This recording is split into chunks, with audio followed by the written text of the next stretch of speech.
صباح الخير. ازيكم عاملين ايه؟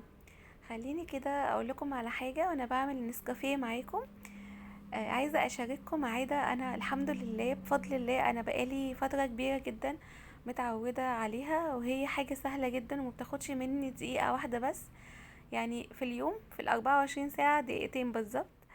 بس بجد فرقوا معايا قوي وببقى مبسوطه وانا بعملها.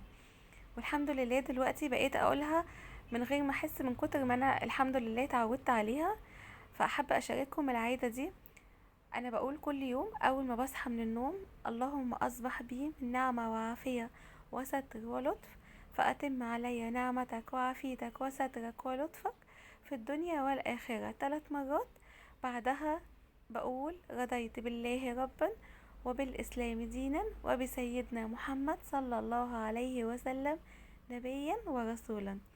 بيجي صلاة المغرب أصلي المغرب وابتدي أقوم قايلة: اللهم أمسى بي من نعمة وعافية وستر ولطف، فأتم علي نعمتك وعافيتك وسترك ولطفك في الدنيا والآخرة 3 مرات.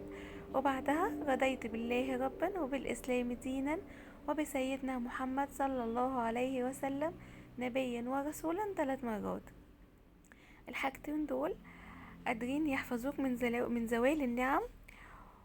والحاجة التانية، لما بتقول: رضيت بالله ربا، كان حقا على الله أن يرضيك. لو أي حاجة هتطلبوها وتدعوا بيها ربنا إن شاء الله هيحققها.